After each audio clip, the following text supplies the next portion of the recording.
and a good morning, good afternoon, and a very good evening to you, the good people of the tube. Hope today, hope you are feeling grand and all is well in your world. Hello there, everybody.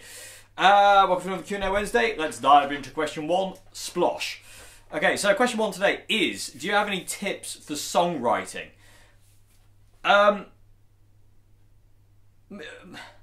My tips for songwriting is quite simple. It's kind of like, it's write about what you know.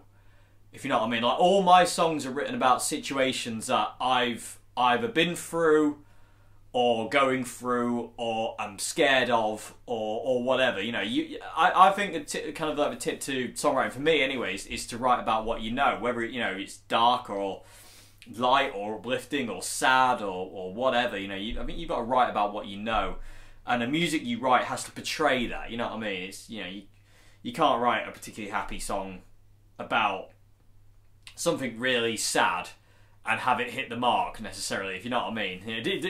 The song needs to carry the weight of the lyric. But yeah, I mean, like I said, I just write about what you know. Just write kind of like like I say, write about from your experience. You know, plumb the depths of your soul and find out that, like, you know, what do you want to write about? You know, what is it about a certain situation that makes you want to express it? I released a song recently called "Me and I" on YouTube, and that song is all about something that I went through. I mean, it was I can't remember how many years ago it was, but that song talks very bluntly about something that happened to me. You know, and quite a lot of the songs I've written since or wrote, should I say, a lot of the songs I've written since, like, you know, October time-ish, you know, last year. God, I missed that. You know, missed last year. Anyway, a lot of those songs, you know, a lot of those songs have come out of loss and heartbreak and heartache, and, you know, feelings of being alone, feelings of, you know, fear of losing people, you know, fear of myself, fear of, like, my panic and anxiety thing. You know, all these songs that I've written recently are all about, like, say, things that I've kind of gone through. You know what I mean? Apart from, obviously, songs like The Stealer. Well, actually, no, I'll tell a lie. The Stealer is actually written about somebody, but I'm not going to say who that is. But the song Know My Name isn't about, you know, the Know My Name is about kind of like, you know, I wanted to... Know My Name is a song that I wanted to write a classic blues lyric about the devil. You know, and it didn't come out that way at all, because I'm pretty terrible. But that was the only song really recently, because The Stealer is all about somebody who butts their head in and tries to steal everything from you and leave you with nothing. You know what I mean? And I've experienced that so many times in life, you know, from afar and to myself, like, you know, people wanting to take things from you, and, you know, you're left with nothing, and, you know, it's such a heavy rejection, that kind of thing. So The Stealer's all about that, but it's from their perspective. You know, I didn't write it from my perspective. I wrote it from their perspective of basically being a hugely selfish human being, and just basically kind of like, you know, I'm taking this from you. I don't care if it means anything to you. Or I don't care if, like, you know, you love this person or love this object or whatever. I'm taking it because, you know what, I want it, and I don't really care. That's The Stealer. That's what The Stealer's about. And I've experienced that, and I'm sure quite a lot of us have experienced that in our life at some point. Just that horrific, horrible, self-centered, obnoxious human being who just was like, you know what, I'm going to take everything from you, you know, and see if I care. Yeah, it's that kind of mindset that makes me just kind of go, where's my cricket bat? You know, vile, absolutely vile. But so yeah, I mean, that's what I would say about songwriting: is write what you know, write your experiences. You know, there is nothing more. So I've always liked lyricists like Phil Lynott and people like that who tell a story. You know, Bruce Springsteen and stuff like that. You know, they tell a story with their lyrics. There's something. There's a really cool kind of, like, you know, flowing story to it, and I like that. I've always liked the whole idea of telling a story with lyrics. You know, it starts somewhere and ends up kind of like, you know, somewhere else, kind of, so to say, really, but or just expresses exactly what you want to say. You know what I mean? You know, And the thing is too is like, you know, don't worry about lyrics being cliche, or cliche, as I was about to say. Obviously, I've got a new word: cliche lyrics, cliche. Oxford Dictionary, according to Dave Simpson. Yeah, don't worry about lyrics being cliche, because, you know, that is, it's just a nonsense word. You know what I mean? You don't have to be kind of dead obscure with it. It's like, my love is like an apple that is rotten and made of steel. You know, it's like, you don't have to be like that. You know, if you want to say in a song that you love somebody, just say, I love you. It's not rocket science. Or, I hate you. I wish your eyes would fall out of your head. You know, I don't know. You know, just be blunt with it. You know, blunt. You know, simple, cliche lines normally get the point across a lot more than kind of like beating around the bush. Let's say, like say, just like being like, you know, my hatred for you burns like the devil's toes. I don't know. You know, it doesn't make any sense. You're like, what? You know, it's like, you know, you kick me in the head like a donkey with rabies. You know, it's what? Although that is quite a cool lyric, actually. I quite like that. Kick me in the head like a donkey with rabies. Feel free to use these lyrics, everybody. You know, I don't mind sharing my amazing lyrical talent. Yeah, right. Okay, pull the other one, Dave. He's got bells on.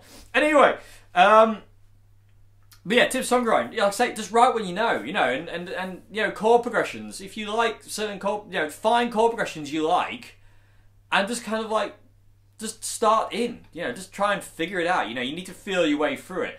What I do when writing lyrics is I always do the music first. I come up with the music, chord progression, you know, solos, recording, blah, blah, blah, whatever.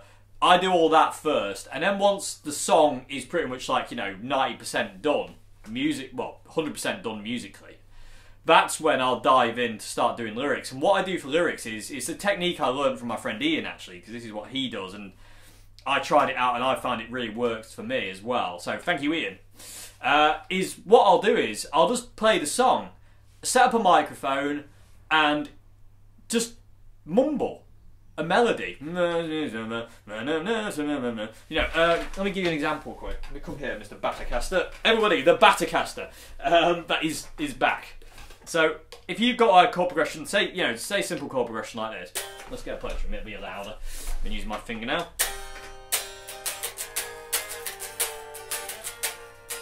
So say that's your chord progression. You can start going.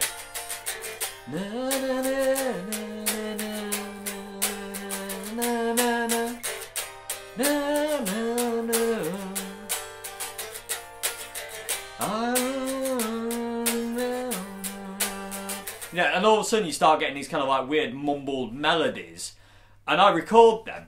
Well, not all the time, but sometimes I record them. Sometimes I kind of like get the idea straight from the get-go. But if you record them, you can start to kind of like make words out of your mumbles, and then you start to understand what the song kind of wants to be about. So it's like,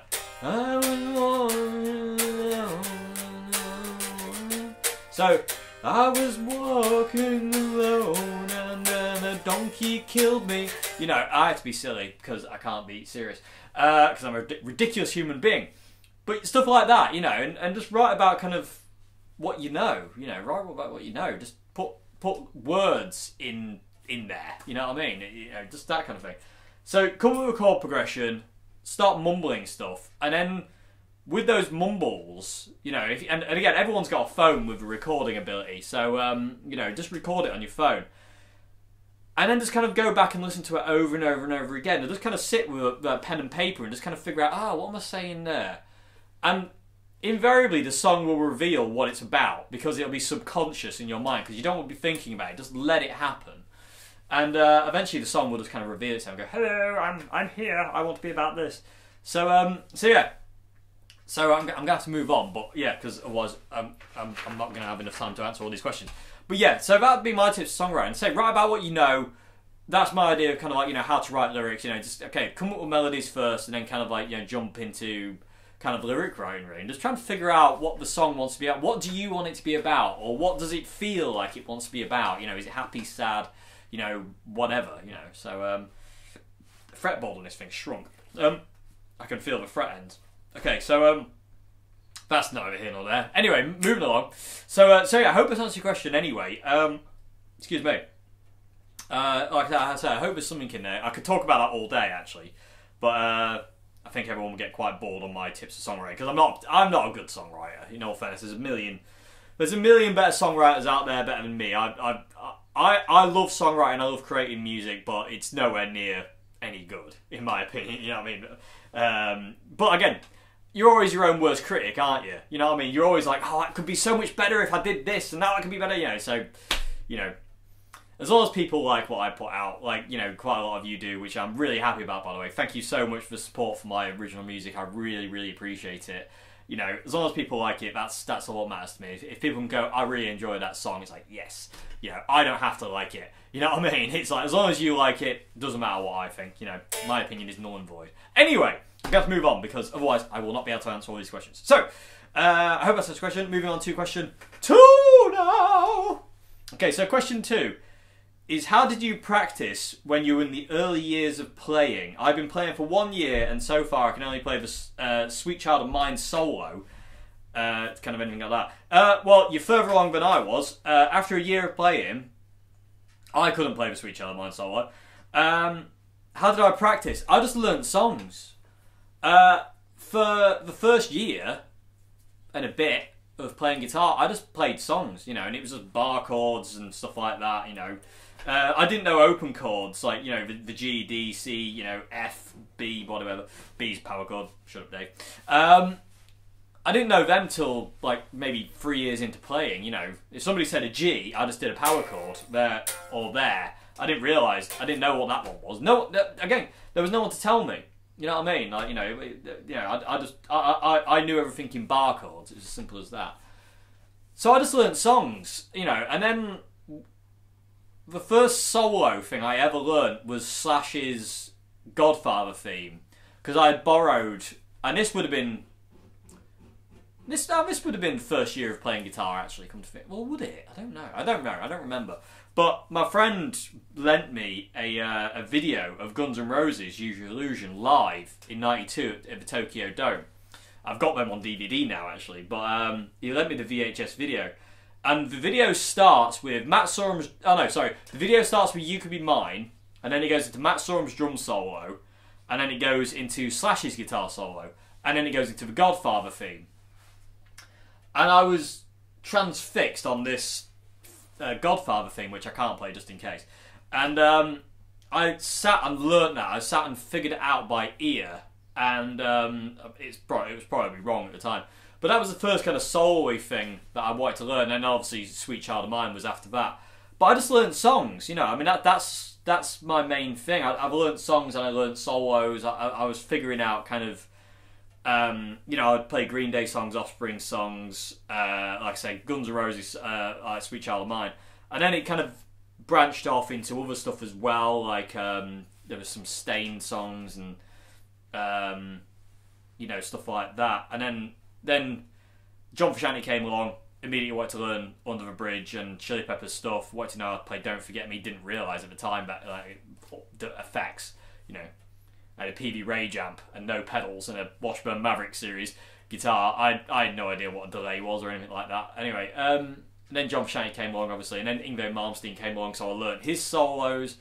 And then I had the Slash phase before that where I learned his solos. And then Jimi Hendrix came along, was learning him.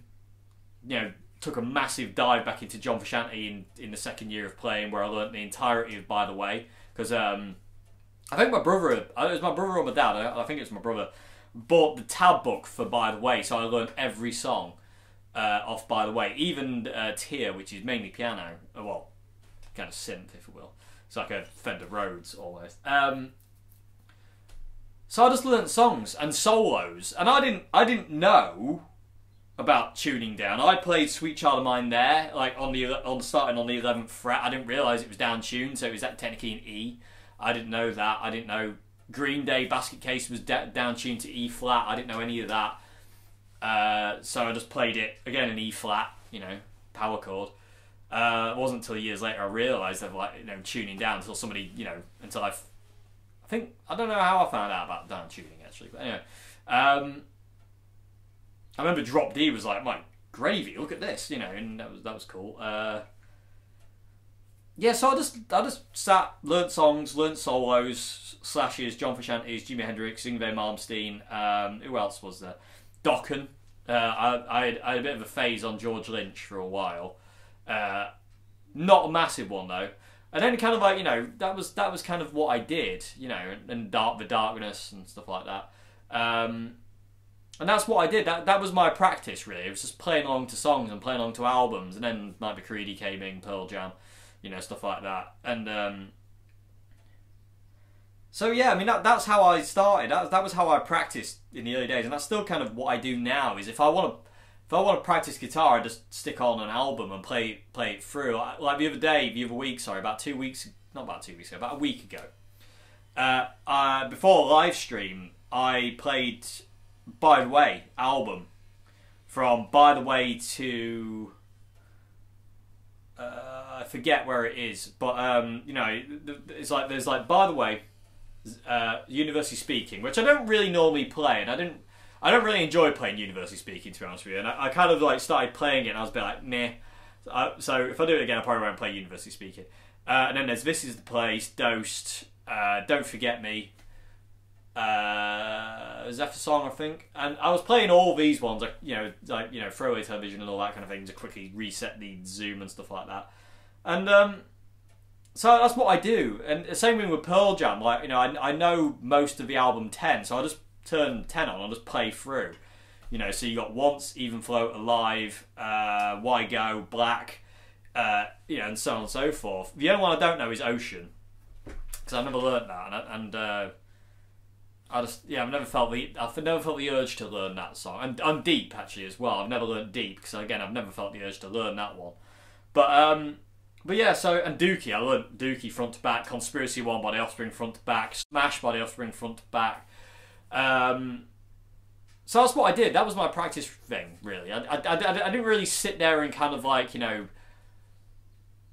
go, right, I'm going to spend 5 minutes on learning scales and doing this. I didn't do that, and I still can't do that. It drives me insane. So, I just play songs, you know, and again, when I got the Line 6 delay modeler for looping, and found that I could loop my own chord progressions and solo over them to my heart's content, I was just like, yeah, this is wicked. So, so yeah, I mean that's what I did. That's what I still do now. Is I love learning songs. I learned Bon Jovi, Raise Your Hands the other day, and you know, I love learning. I love figuring out songs by ear. You know what I mean? I really enjoy figuring out songs and learning songs front to back. You know, I really enjoy it. It's just very gratifying to me. So learning songs for me, like, you know, front to back and every part, is a lot more gratifying and fulfilling than sitting there running scales or burying my head in the theory books. You know what I mean? Because I don't enjoy doing that. I never have enjoyed doing that. I like to be able to sit and play songs, you know, and I like to be able to sit and play songs through all the way, you know, as well as I can, you know. There's a few songs that kind of like, you know, I still need to work on, you know, Schism by Tool for being one of them, you know, and this Raise Your Hands by Bon Jovi, I still need to work on that a little bit. I still haven't quite got the pinch harmonics down, and there's some of the little bits of the order that I'm not quite clued in on and stuff like that, so I need to work on that a little bit more, but I like that more. I enjoy that 10 times more, and I feel that progresses me. That I felt that's progressed me more as a player than kind of like, you know, burying my head in theory. I always used to love learning guitar solos. I still do love learning guitar solos, you know, certain solos anyway. I don't learn guitar solos as much as I used to, because I like to improvise more than anything. I like to kind of like, if there's a solo in a song, I like to improvise it more. Unless the guitar solo in the song is key to that song, you know what I mean?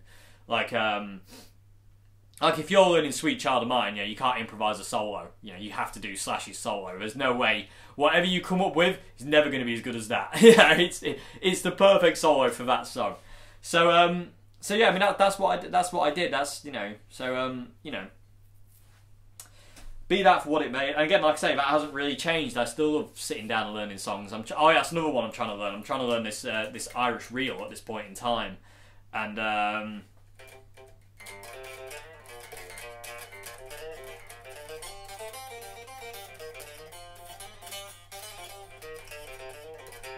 can't really do it very well. But I'm still trying to figure this out. This Irish reel called Lead the Knave.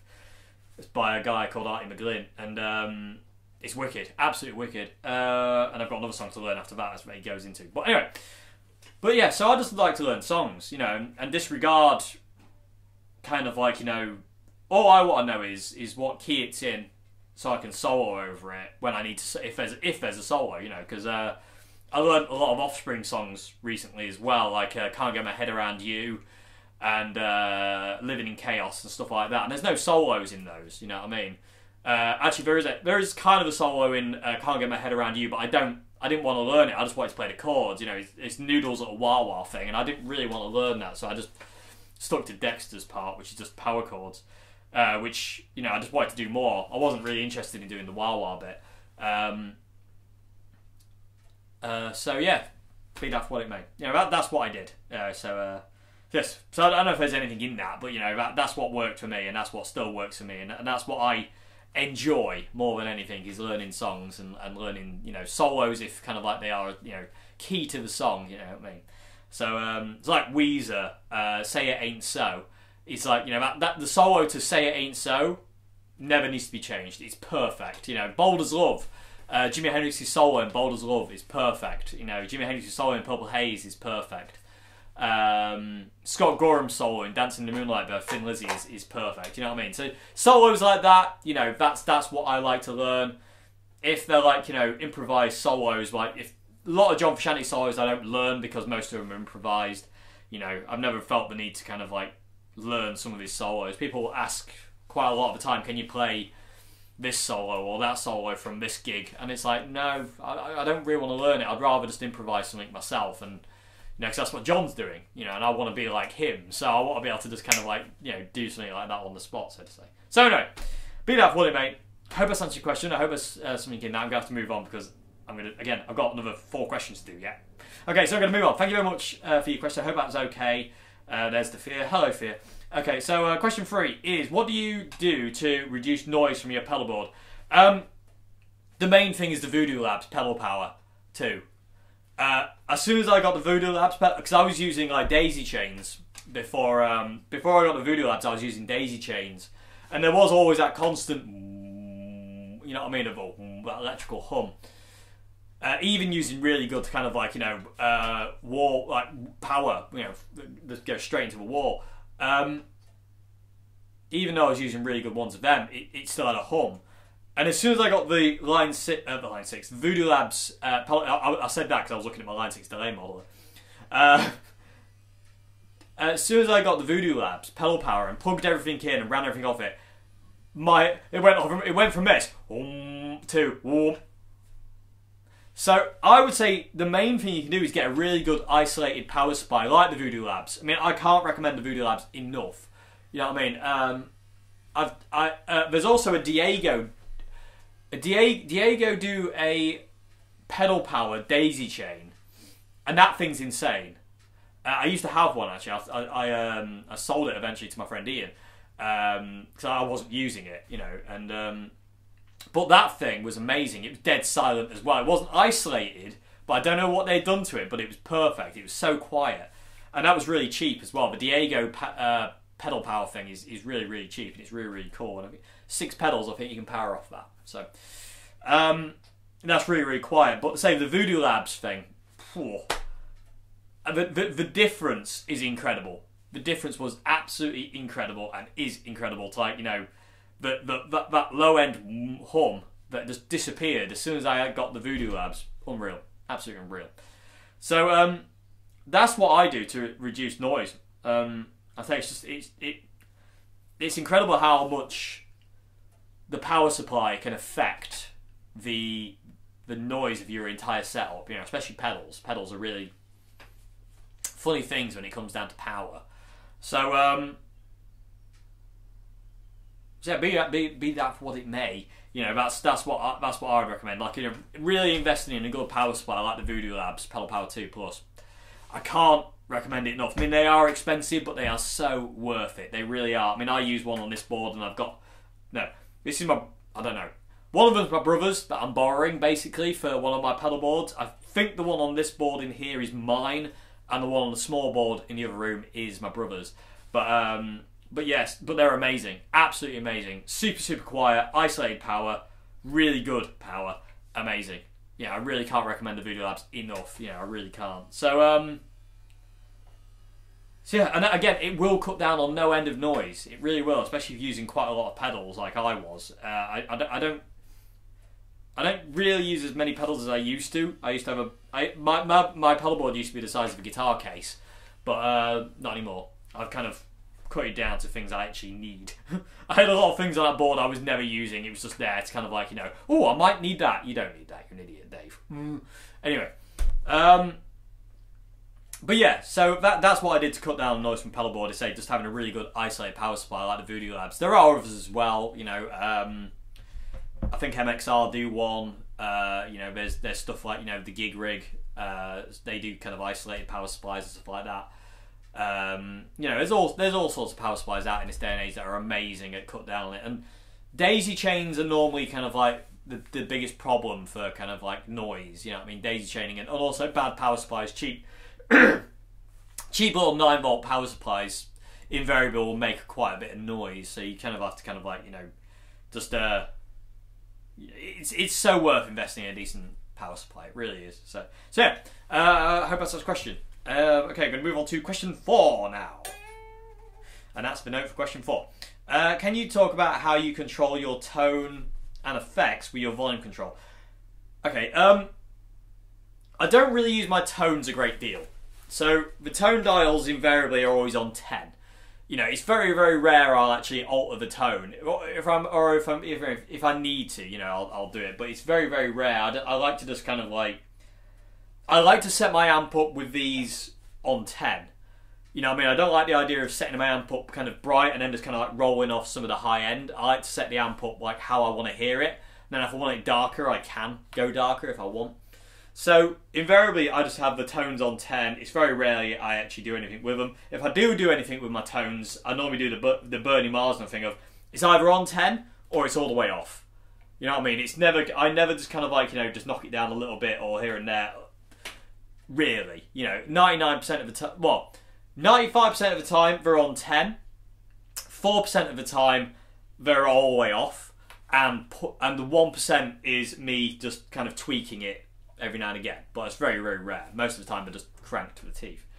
As for volume, if I'm not doing kind of like, you know, those violin-y volume swells, where it's just off and on, again, that's on 10. I don't really touch them. I never really have, unless I'm using a fuzz pedal. Like if I'm using a fuzz pedal, I will ride the volume control pretty much like constantly. Like, you know, I use the volume control a lot if I'm using a fuzz, because what you can do if you engage like a fuzz pedal all the time, you can kind of get all different kind of things. On breakthrough volume, your guitar will be really clean, and then you can knock it up a little bit more to get like, you know, a kind of a bluesy kind of crunch, and then knock it a bit more to get like a bit more of a bluesy kind of crunch, and then knock it a bit more to get AC/DC, and then all the way up to get Jimi Hendrix.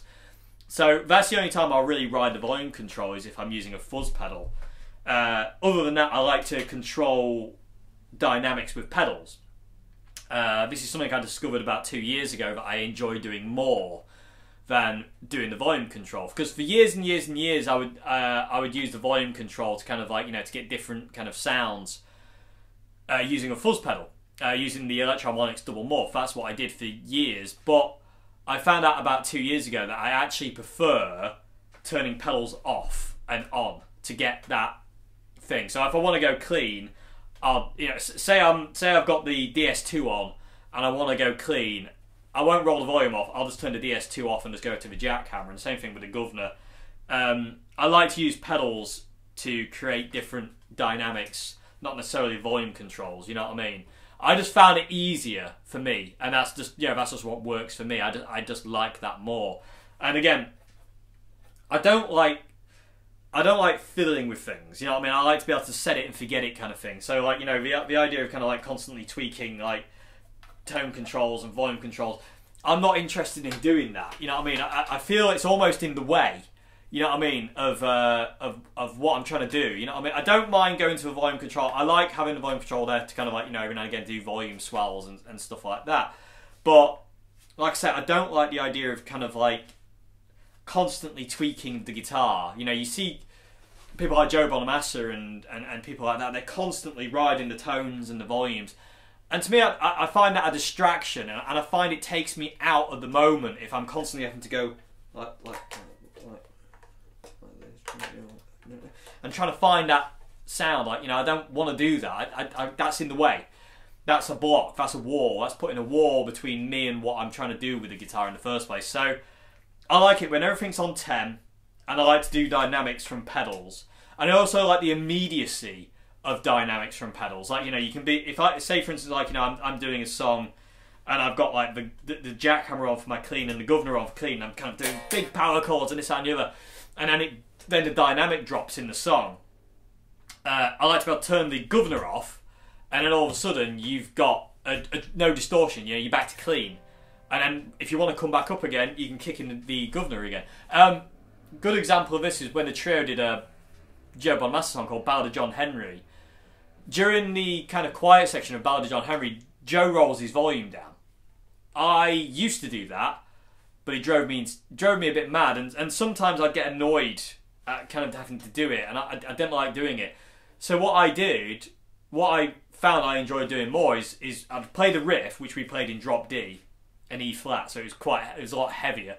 And we played the riff, and when it got to the, you know, the Give Me the Hammer bit of thingy, I would just kick off the governor, just turn it off, and immediately the dynamic drops to just the jackhammer. And so when it came back up into the riff again, I could kick the jackhammer in, and it's immediately back up, you know, and again, quiet section back down again. So I found I enjoy that 10 times more than riding volume controls. I do like doing the volume control thing, and I do like having tones there, but like I said, I find they get in the way of what I'm trying to do with the guitar in the first place, which is kind of express myself. And I find they kind of like they can be a bit of not hindrance, that's not the right word, but a distraction almost, you know what I mean? Like, you know, because for the longest time I got stuck on this thing of kind of like just knocking things about, and I was like, I hate this, like, it feels wrong, you know what I mean? I'm not, you know, it doesn't work for me. It's as simple as that. You know, I'm not saying don't do it just because I do it, you know what I mean?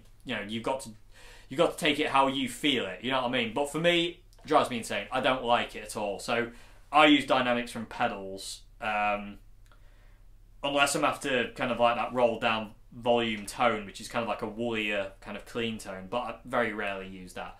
So yeah, that's how I do. That's how I control tone and effects. Really, I like everything on 10. The thing I'll mess around with more than anything is the selector switch. I love going from neck to bridge, you know, all the time. You know, I enjoy the difference in kind of like, you know, voice, so to say, of what you can get out of just flicking selector switches about. I prefer that more than messing with tone dials and volume dials.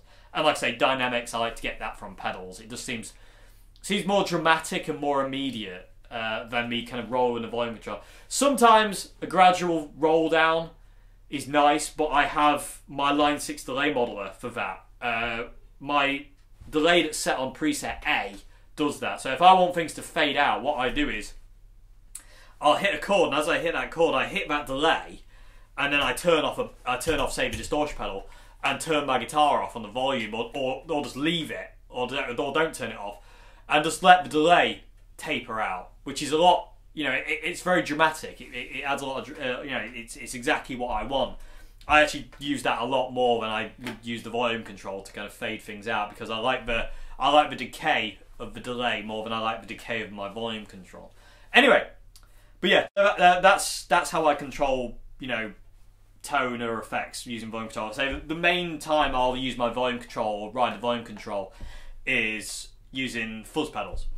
Other than that, I use pedals to switch dynamics, and I always did that, and then for the longest, well, not for the longest time, I always used to do that, and then for a while I switched to just riding the volume control, and then I've just gone back. I'm a creature of habit. I always end up going back to kind of like, you know, what I like, you know what I mean, or what I know. I will experiment with anything, but I always end up coming back to kind of like what I'm comfortable with. So yeah, anyway, I hope that's a question. Going to be on to question 5. Okay, so how are we doing for time? We're okay. We're doing okay, Dave. Okay, I think. He says. Okay, so question 5. It's got a few different parts to it. Okay, so question 5 is, for part 1 is, what are the pre-chorus chords in Red Hot Chili Peppers' Otherside? Pre-chorus. I mean, I don't know.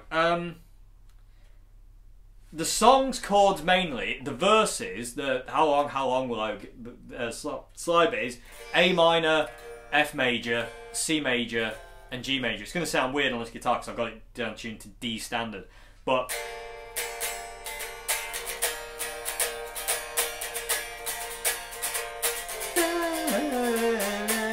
I'm trying not to be too obvious about it. That's the main bit, and then the next bit, I thought about that next bit is, yeah, you got A, and then you got E, and then the take it on the other side bit is G major and A major.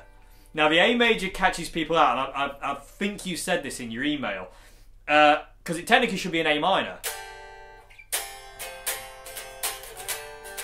but it's not. It's a major, and you can see John does it as a major. It's really, really weird. And it's got that kind of, it's kind of uplifting, you know, take it on the other side, and then you get back to the verses. You know, you got that major to minor shift, which loads of songwriters do. I mean, Bryan Adams does it. You know, there's so many classic songs that do this major to minor thing, which it's such a cool songwriting tip. There you go. There's another songwriting tip. Kind of just creating tension and release, or switching moods. You know, it's just got a whole different thing. We're doing Desecration Smile as well, the Chili Peppers do. And Bryan Adams uses it in Everything I Do It For You. Noel Gallagher uses it in Don't Look Back in Anger. You know, I can you know, it probably comes from the Beatles. You know, it probably comes from all these. You know, a lot of guys use this kind of thing. So yeah, technically it should be an A minor, but it's a major. So it is a major. So yeah. So yeah, A, F, C, D, and then it's A to E, and then it's G major and A major. That's the quickest guitar lesson ever. So and then you got the middle section where you're just hitting the harmonics on the 12th fret.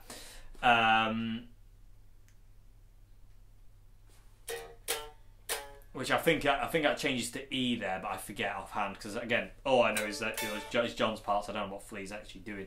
But yeah, so yeah, that was a bit quick. Okay, so moving on to question 5, part 2, which is tips on how to teach myself basic music theory. How to teach yourself. I mean, you just gotta have that kind of like I don't know what to say the word discipline, because that's not really the right word. You've just got to have that kind of perseverance to just sit with your guitar. If you want to learn theory, sit with your guitar and whatever you're trying to learn, like, you know, a book or a video or whatever. And you've got to have that perseverance to really stick with it, to understand it. You know what I mean? If you're trying to understand why the, you know, pentatonic scales work, you know, or trying to understand where they are, you have to have that perseverance to sit there and hammer it into your head. More than anything, you know, you've got to sit there and you've got to go, okay.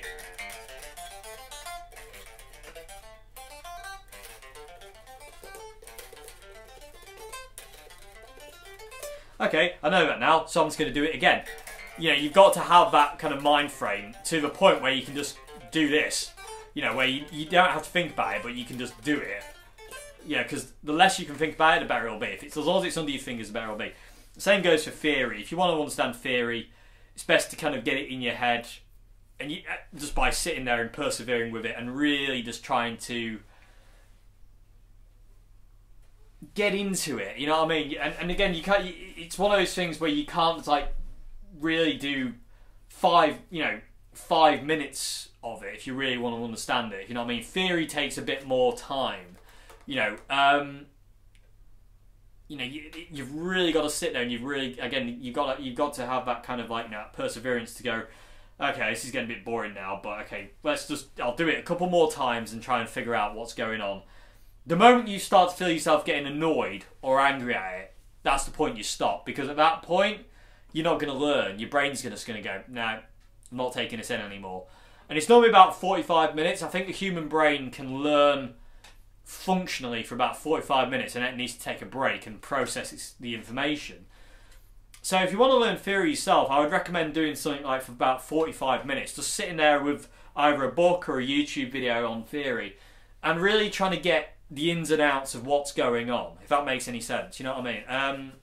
I don't know if this is making any sense whatsoever, actually, but hopefully, you know, if I don't know. No, because you want that, you want it to sink in enough. So after about that 45 minutes goes, you can go away and do something else, and that information will be slowly processing in your mind, and you'll probably, you know, wake up the next morning kind of understanding it a little bit better. And if you study it again, the next day you'll understand it a little bit better than you did the day before, and so on and so forth. And it just kind of escalates, that kind of, it snowballs, should I say, that way. So yeah, I mean, you know, be that for what it may, you know, that's what I would recommend. Theory is one of those things that kind of like, in my opinion, you should only ever learn what you want to learn and what you need to learn for the style of music you want to play. You know, you need to ask yourself, what do I want to play? You know, what's the style I really want to play, and what do the guitarists who play that style predominantly use, you know, theory-wise. You know, because there's no point learning the super Locrian mode if the music you want to play doesn't incorporate it. Because what will happen is you'll learn it, and it'll be wasted knowledge because you'll never need to use it. You know what I mean? So there's no point. I've never thought there's any point in learning stuff you don't need to learn. You know what I mean? Because it's just a waste of... It's a waste of kind of space where you could be learning something about what you do want to learn. You know what I mean? Or a certain chord progression or whatever. You know, just my opinion. You know, for what that's worth, so to say. But yeah. So you know, you just got to sit down. You've really got to persevere. You know, and you've got to expect it's going to take a bit of time to sink in. You know, it's not going to be kind of like, you know, oh, I'm going to learn this entire theory book and tomorrow morning I'm going to know it. You know, it's going to take a long time for it to go sink in. But when it does sink in, you are like, it's like someone's opened the door and the light comes in. It's like, oh, you know, it's not scary. That sounded more like someone was trying to kill me, but it's more like, oh, like that. You know, it's really cool, and it's like the waves part, and all of a sudden everything's clear. But it takes time. It does take time, but and so like I say, that perseverance and the patience as well. You need to have that to do it. So yeah, just be patient, persevere. You know, you'll get there. It just takes time. Just be calm with it. The moment you feel yourself getting angry at it, forget it. Stop. The moment you feel yourself getting angry at anything, stop, because anger clouds your brain. You can't think straight if you're angry. No one can. It's impossible. So it just clouds your brain. So the moment you start to feel angry, forget it. Stop. Go and do something else. You know. So I hope I answered that question. You also asked advice on how to figure things out by ear. Right. Figuring things out by ear is, I believe, definitely out of a lot of things guitar related, figuring things out by ear is one of those things you have to develop yourself. You've just got to dive in the deep end. Start with something simple, like, oh, I need to learn, I want to learn this song, and I'm going to do it by ear. The thing I would advise, the only thing I can advise, is literally just kind of dive in the deep end with it. Go, okay, I want to learn this song, say it's a Ramones song, so I'm just going to dive in the deep end, and I'm going to dedicate the next half an hour, 45 minutes, an hour, whatever, to figuring out this song by ear. You know, and the first couple of times you do it, you'll be lost. You have any clue. But you've got to, again, persevere. You know, same thing with theory. You know, you've got to persevere. You've got to keep going. It's not going to happen overnight. It's not going to happen in a month. It might not happen in a year. It might not happen in 2 years. My ear is still developing. You know what I mean? I can figure some things out in 5 minutes. But sometimes it'll take me days. Sometimes. It depends. You know, it totally depends on what's going on with the piece of music or whatever, really. So I'm a strong believer in everybody learns by ear differently. Everyone has to figure things out by ear their own way, because we're all different. We all perceive and we all hear things differently. I think, yeah, because of that reason, you've got to find your own way, and the only way to do that, like I say, is to jump in the deep end with no armbands and just try and figure it out. You know what I mean? And just kind of listen to what's right and what's wrong. If you're trying to like figure out a song and you're like, no, that doesn't sound right. No. Just go chromatically until you find that chord. You know what I mean? It's a long, frustrating process when you first start doing it. And in all fairness, it's a long, frustrating process when you can do it sometimes. You know what I mean? I remember learning Diary of a Madman. The intro, the rest of the song was quite easy to understand, but the intro bit, this picky intro bit, took me, how long did it take? About 2 hours to figure out, because I had to figure it out note by note. I had to figure out, okay, so it's an A, okay, then there's another A, and then there's this C sharp, then there's a D, and then it's a high E open. So I had to figure it out by ear, and I don't know what the chords are called. I don't even know what the chords are, but I figured it out note by note because that's the only way I could do it. And it is frustrating, but the fact of the matter is, it's worth it. You know, it's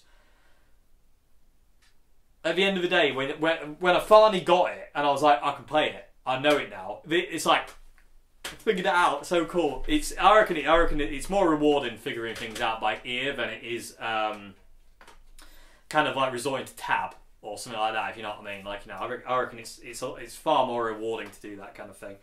But and again, I think it develops you as a player as well.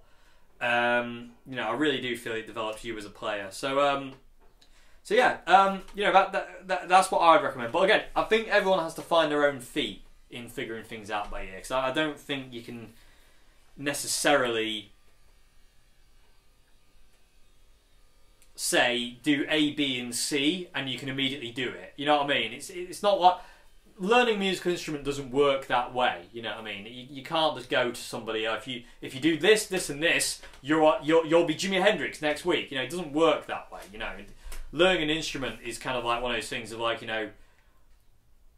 you've got to find your own little path, and you've got to walk your own path. Really, it's one of those kind of things. I don't know if that makes any sense whatsoever, but I know what I'm trying to say. So sometimes I can't get the words out right. I don't know. Is this making any sense, people? Which I hope it is. I've got the fear. I've got evil Dave telling me I'm full of rubbish. It's not rubbish, but he's telling me I'm full of. But yeah, you know what I mean. Hopefully, yeah, that makes sense. Okay, so I'm going to move on quick, so that I am running out of time now. Okay, so the last part of question 5 is, how does John Frusciante find and know so many unique chords like he does? He studies music. He studies music. It's as simple as that. He studies all sorts of different types of music, like musicals. He looks at musicals. He looks at classical music. He looks at all sorts, jazz. World music, African music, well, whatever. He studies all different types of music, and he just finds these cool chords. He just finds them. You know what I mean? He's a student of music. Just looks at everything else and he takes what he thinks he can use from all different styles. You know what I mean? So if he listens to a certain song, like say, he actually did talk about the chords in the Willy Wonka soundtrack, Charlie and the Chocolate Factory soundtrack has got some amazing chords in it. If he listened to that, and there's some chords in there that he could take, and use for himself, he'll listen to it and go, oh, I like that chord, I like that chord. And then he'll take it and then he'll start trying to piece them together, you know what I mean? I would say that's what he kind of does. I mean, I don't know. But, you know what I mean? So he just studies music. Like I say, he's just a student of music like we all are, and he just basically studies everything and absorbs what he wants and then just regurgitates it in his own style, So yeah. And again, and because he's studied so much, he knows a lot. You know what I mean? He really put the time in. You know, since he was like, you know, God knows what. I think he was 8 or whatever. However young he was when he first started playing guitar, and you know, so he's just put the time in, and because of that, he knows a lot. You know what I mean? It's just experience and knowledge that he's gained over these years. So yeah, anyway, I hope I answered question 5 okay. I hope that made sense. I hope there's something in there you could take away. And going to move on to the final question today, question 6. Excuse me. Question 6 is, what do you think of the Marshall MG250DFX combo? Personally, I don't like it. I think the DFX, the 250DFX and the 50DFX, the 50 watt combo, single 12 combo, and the 250 are the weak link in this MG series. The 15 is awesome, the 10 is awesome, the 15 is awesome, the 30 is awesome, the 100 watt DFX combo is awesome, the 100 watt HDFX is awesome, the 50 and the 250 are weak. They just don't have the same voice that these do. They just are brash and harsh, and they just don't sound very good. So, in my opinion, I would stay away from it. I mean, I don't like it. They sound harsh and nasty and gnarly. They don't have a mid-range dial on the overdrive channel. They for some reason on the 50 watt, I don't know why, Marshall omitted the middle dial and kept the contour dial. That was very silly. And it's voiced differently. The 250 and the 50 have a different voice to the 100, the 30, the 15 and the 10. And I don't know why that is. I don't understand why they voiced the 50 watts differently. But, so yeah, my opinion on the 250 is I don't like it. But if you can, try it. Because you never know, you might love it. So, you know, be that for what it may. But bearing in mind that the 250s and the 50 watts are very harsh. They're very waspy. But they do sound good. But I prefer a darker guitar tone. And the 50 watts don't give me what these give me. You know, they just don't do that. So the 250 and the 50, if one comes up and you're interested and you can try it, go and try it. You know, because you never know. You might love it. Just because I don't like it doesn't mean you won't. You know what I mean? That's key. It's absolutely key. So just go and try it. You never know. You might plug it into it and go, nope, that's the sound I want. So, but for me, it was too harsh. My opinion on it, it was just too harsh, and it just had this waspy quality to it that I just really did not enjoy or like, and it just was like, no, it's not doing anything for me. So so yeah, be that for what it is. So yeah, because I don't know why they got rid of the mid-range down. Again, like I say, they voiced them differently. I don't know why. Why did they voice it differently? Silly, really silly. So yeah, so but again, if you can try before you buy, go and give it a go. You know what I mean? Just say to the person who's selling the amp, can I try it before I buy it? Because you know, I need to know I'm going to like it. I don't want to buy it blind just in case I don't like it, and then I've got to try and shift it. You know, because sometimes you don't want that. You don't want that kind of aggro. You don't want that upset as well. You know, it's not nice to buy something only to get it home and go, oh no. You know what I mean? It's not nice. So if you can try before you buy, give that a go. If you feel hesitant, if you kind of go, I don't know about that. You know, if and you've got to ask yourself that, not going by what anybody else's opinion is. Ask yourself, do you feel hesitant about buying it? Do you really think you should? I had one of these moments the other week. I nearly bought a Vox AC30 valve reactor because one came up really cheap nearby, and I was like, ooh. And it was one of those moments where I was like, oh, I'm going to buy that. You know, you just have one of those kind of weird moments of you just seeing, like, oh, I want it. You know what I mean? And then I really had to think about it. I was like thinking, I don't need it. And it'd be one of those amps that what I'd get is I'd buy it, it would sit there and not be used, and eventually I would sell it. You know what I mean? It'd be one of those. So it was just a bit silly, you know. And so you really have to ask yourself, do you really, A, want it? Do you really want it? And B, do you really need it? You know what I mean? It's one of those harsh questions we have to ask ourselves sometimes. You know, and unfortunately, sometimes you have to be really honest with yourself and go, no, I don't need it. In all fairness, I still really want the AC30. It's still for sale, but it doesn't matter at this point in time. I can't go outside, so hey, I can't go and pick it up. But it's something that I wouldn't use. You know what I mean? I use these. I use this CR, and I use my Katanas, and I use my other Vox, my Escort, my Vox Escort, which I, in all fairness, is enough Vox for me. You know what I mean? I love that amp. That sounds like a Vox. You know, it's a classic Vox, and I love it. You know, I love that Vox Escort. I'm glad I bought that one, actually. If it was a choice between the Valve Reactor and the Escort, I'm glad I bought the Escort over the Valve Reactor, because this is something very magical about the Escort compared to them. The Valve Reactors are a stunning amp. I can't recommend the Valve Reactor AC30 enough. It's an amazing amp. But the Escort has something that it doesn't have. It's got a very kind of classic kind of thing to it, especially when it's cranked to the teeth with a Les Paul. Whew. Blues, Peter Green tone to die for. But yeah, so always try before you buy if you can. Always try before you buy if you can. And if you can't and you feel hesitant, don't go for it. You know what I mean? If you don't know, don't go for it. You know what I mean? It just you want to be sure. You know, you want to be 100% sure. And like I say, when this AC30 came up, I was like, oh, I really want that. But my brain and my inner being was going, you shouldn't get it. You shouldn't get that. And it's right. I know it's right. It's just annoying because I kind of want it. Silly things we do, eh? As musicians, it's always that kind of. There's always kind of like, you know, that seduction of new gear. It's like, come hither, you know you want to buy me, and you do have to sometimes go, no. They're like sirens, aren't they, basically?